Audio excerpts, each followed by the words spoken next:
What's going on, guys? Welcome back. For like the first time in ages, we've actually got a nice day here. So that's really cool. So anyway, there's still a few more things I want to get done to this before I have to go tomorrow. So I've got about half a day today to do some things. First thing I really need to do, considering it's so slammed, is I need to go and get the bolts I need for my tow bar off the Pintara so I can install that so I have somewhere to jack from, which has got to be nice and convenient. Secondly is looking at the geometry of the rear end with how low it is there, which is about where I want it to sit. I'm pretty sure when the front's that low, I am 100% going to need roll center correction. So I'm going to buy probably the GK Tech roll center correction kit, which means I will only be running standard S13 control arms and knuckles. I did have these modified knuckles and I was going to run R33 lower control arms, but because of the way the roll center correction kit bolts onto your control arm, it gives you an extra like 25mm track anyway. So if I was running R33 lower control arms with the roll center correction kit, I would just have like a ridiculous amount of track. It would be stupid. So definitely only going to run the S13 LCAs. And then because of the roll center correction kit actually changes where your tie rod bolts to the, well, it doesn't bolt to the knuckle, it actually bolts to the roll center correction piece. So it's pretty useless using modified knuckles for that setup. So that's why I sort of bought both, but that's all right. I'll save them for a setup probably in a different car. Still got Sylvia's down there that I still think about sometimes, so I'll just save them. So given that, I can probably just go ahead and put S13 front, like just standard in for now and slam it and just sort of see how it's going to look, because the roll center correction kit should just be able to unbolt the knuckle off the lower control arm and pretty much just put the roll center correction kit in that way. The other thing I do want to get done today as well is, or the other good thing about that setup as well is it means I don't have to go aftermarket tie rod ends. And tie rods and that. I can just buy sort of N14 rack ends and do the standard S13 setup, because it's where the tie rod end actually bolts to the roll center correction piece. Should only be the standard width of a S13 front end, so, but you get the extra track width, so that's probably what I'm going to do. Second thing is, as you saw in the last episode, it looks like this master has been leaking. You can see it on the bottom of the booster there. So I was sort of tossing up with the idea of rebuilding this one, like putting a kit through it and rebuilding it and installing it so that I've got a fresh one. But I've already got one down there on another Sylvia, so I figure I'll rip that one off. I'll keep this one handy. If the other one ever gives me any troubles or, you know, starts leaking or whatever, I can just rebuild this one and swap them out. So that's probably what I'm going to do. So I want to go get that off that Sylvia today. So that's pretty much where I want to get to today.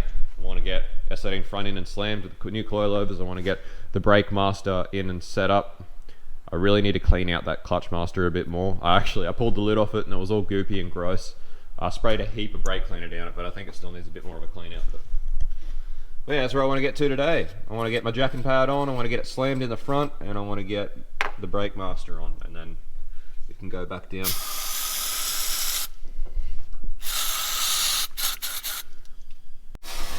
Alright, so luckily these were actually really easy to get at in the Pintara.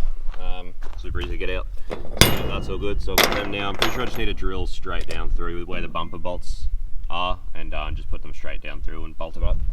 So I need to do that. I just decided to flick a coat of paint on this. Nothing special. I didn't even sand it up or anything. I just sort of want to dress it up just a little bit. So just a flick a coat of black on that. I'll flick another coat on it before it goes on. But bad news, I went down and checked the other Sylvia, and the other brake master and booster looks exactly the same, like it's been leaking at the same point. So looks like I'm just going to be buying a kit to put through that, which is not a big deal. Means I'll have a brand new one.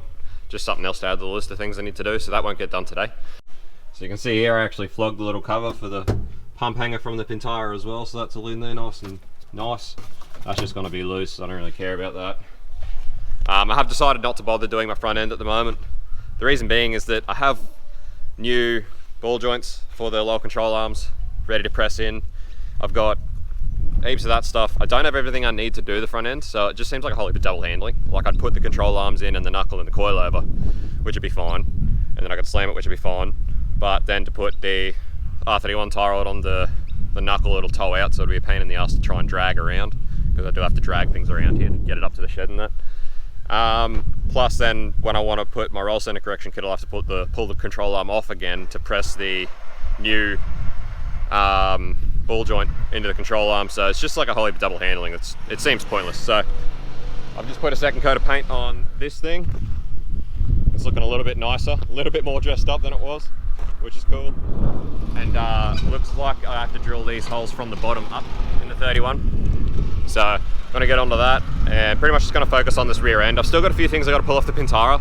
I'm gonna need the handbrake assembly. I'm going to need the retainer nut and washer for the panhard rod on the diff, because I can't find the one for this one. I don't know where it is.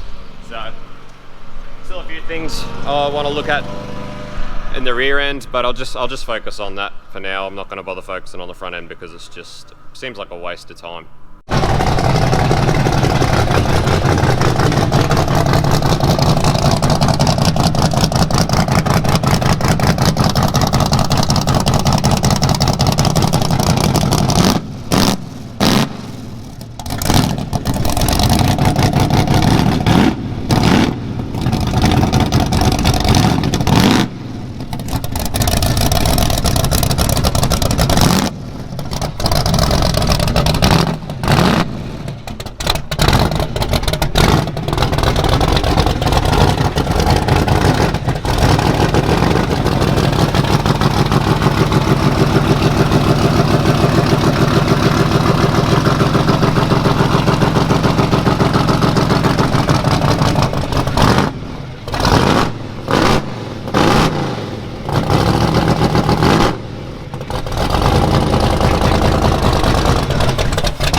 First thing, this thing's moved under its own power in what, like nearly a year? Yeah, I can't remember. No, we didn't build that a year ago, so when it got moved in there was probably the last time it got started. Yeah, about 6 months. Poor old thing. Look how dirty it is. Yeah, you can still see them. Some of them, there's like the footprints from possums and shit that have been running all over it.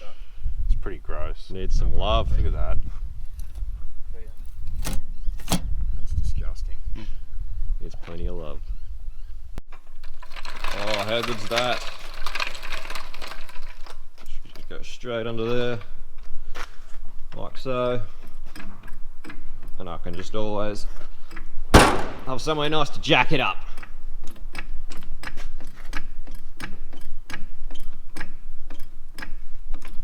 It's gonna make it way easier to get on and off the hoist, especially when the whole thing's this low. So that's just a nice, really little convenient thing, which is cool. What I'm thinking about doing, just because it's got that bit of a lean, so my jack, which is just one of those cheap Tool Pro ones, which is what I normally take to track and stuff, it probably will have a tendency to slip up that bit of a lean. So what I sort of want to do is just put the bolts that were holding the tongue back in with nuts, just so that you've got a bolt head there, because that way the bolt head will pretty much lock into this and won't slip. So that's pretty much my idea with that. So that's what I'm probably going to do. They're pretty hefty little bolts, these bastards. So might just have a look around, see if I can find some nuts for them and just put them through just so they're there, and that way it should just stop it from slipping off the jack. Mint. So this here is somewhat my idea for the swaybar setup, the dual swaybar. A lot of people, when they do this, they actually space them down and use another mount. I'm not a huge fan of that, simply because it sits your bottom swaybar way too far down. For things like legalities and that, I just don't like that idea personally. The white line swaybar I did have in this car before was awesome. However, they are like 180 bucks. So the next best thing is your double up swaybar, really stiffens things up. So I had originally planned, I'm going to do a similar setup to this in the Crusader as well. But so the plan is they've just been spaced with a bush between them on that mount, which is fine. These two swaybars are just going to sit against each other. I've got two of these proper Super Pro Nylethane like busher things. So where that split is in the side there, I'm going to make a split on the other side exactly the same, so it sits up underneath this sway bar here.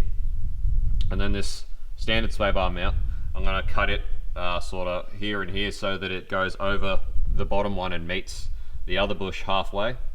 Then I'm going to use standard swaybar mounts. I've got some just M8 threaded rod here, some hardware I'm going to use to actually do them properly. And for a spacer underneath the mount up to the diff, I've actually worked out that these cage nuts for Unistrut are 9mm, the Swaybars are 18mm, so 2 of these should be the perfect amount of spacing to actually mount these up hard. So that's the plan really. So I'm going to go ahead and do that, and I'll show you guys how it comes out, and hopefully it should stiffen this rear end up pretty well, considering the cost of this, which is quite cheap. I think it's a pretty good alternative to something like a white line swaybar, albeit much less legal. Not that much else in this car is going to be legal anyway. Front suspension will be illegal, diff is going to be illegal, so anyway, I'm just sort of trying to half do the right thing so that maybe I can stay a little bit out of trouble. So you can see here where I'm getting at with the bushes. So I cut that one to sort of mimic the profile of the one above it, and then cut the Nolithine one so that it sits up in there. And this is somewhat what I'm getting to. So you can see here where the Nolithine one that I cut for the bottom, because of these spaces that I'm using don't go all the way into where the bush sits. There was a bit of free space there, which was going to be a bit of a, not very good, because that would mean that that would move around too much. But it's actually the perfect size. I just got the offcut from the Nolithine one that I cut, which I cut about there, and I just cut it in half, and those 2 little half moon bits just slotted just tight fit in there against it. So that's just going to be absolutely perfect. I couldn't have asked for that to go better if I wanted to. So that just slotted in there fine, perfect. So that's hard against that, and when this tightens up, it's going to push it in.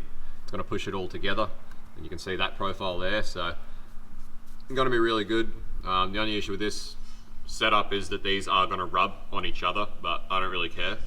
That's just me. Well, I say that now, but I suppose I'll wait and see how it goes when I'm actually driving. But that's the only issue I can see with this setup the way it is that these are going to rub against each other. But what do you do? They're not going to move very far with the setup I'm going to run, so I'm pretty confident that they're going to be fine. So I'm going to go ahead and tighten this up. After I tighten this up, I'm going to put a second lock nut on it, and then I'm just going to trim these off with the grinder once they're tight.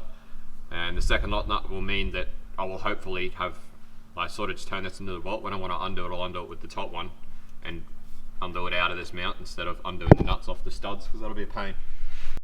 So here's a good look at the bush situation. It goes without saying that I'd rather not cut up a perfectly good set of Super Pro bushes, but it's what I've got here, so it's what I'm using. So you can see this one, I just cut out sort of somewhat the profile of the neck, the second swaybar. That one goes over the top of it like so. And then these are the 2 half moon bits that I cut up. And they just go either side on the spaces like so. So that's somewhat of how the setup looks out of the car. So this here is somewhat the finished dual rear swaybar setup that I'm doing. So that's how it all looks. That's just tightened right up on them rubbers. Just the idea is for it to be just stiff as, and I think it's definitely going to be. Honest predictions to how this setup is going to go, pan out. I reckon as these move independently of each other, they're going to keep trying to pinch this rubber, and I reckon this is going to flog out very fast. The other thing is these sway bars are rubbing against each other, which could prove to be problematic, but I'm willing to sort of find out and just wait and see.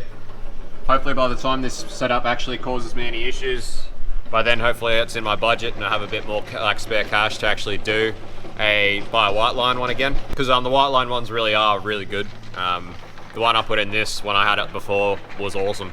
That's now in Liam's car, but they're a really good idea. I don't want to spend 180 bucks on one at the moment. So this setup's pretty good, so I'm keen to just see how it goes. It might go better than I think. It might end up just staying like this for years to come, or it might flog out very fast and I'll put a white line on it. But I guess that's why people space them out, is so that they do have separation and full bushes so that they can move independently, which does make a lot of sense, but I just don't like the idea of having another sway bar down around this level. Like, that's just, and then at the back it's like down sort of here. It's just too low. It's too in the way, I think. I think it'll get caught and all sorts of stuff, so interested to see how this goes. But anyway, so that's all I'm going to do this weekend, guys. I really am happy with how much progress has been made on the 31 this weekend before I'm going on the shut. It's nice to get a start on it, nice to have it rolling on 31 diff and have mostly the rear end almost sorted out. I just got to sort out the pan hard is the only thing I really am looking to do. But I'll just wait and see with that. But apart from that, the rear end's almost set out except for brakes. I've got to sort out brakes, a few brake lines and that, but it's been a good weekend. It's been good. So that's all I'm going to do. Now this is going to be the end of videos until after I get back from the shutdown, which hopefully by the time you're watching this means it'll be very soon. Hopefully I've backlogged enough content to get me through the whole shut as far as content wise goes, so you aren't left without Lep Labs videos. So I'm just going to have a big tidy up because this place is really starting to get cluttered and messy, and roll this thing off the hoist, get it down the back, and then pack up and head off. So thanks for watching as always, guys. Appreciate you all watching. Appreciate all your feedback and comments too. If you would like to buy stickers, I'll leave a link in the description for where you can go to get some stickers if you want to support the channel. But yeah, as always, thanks for watching, guys, and I'll see you very soon.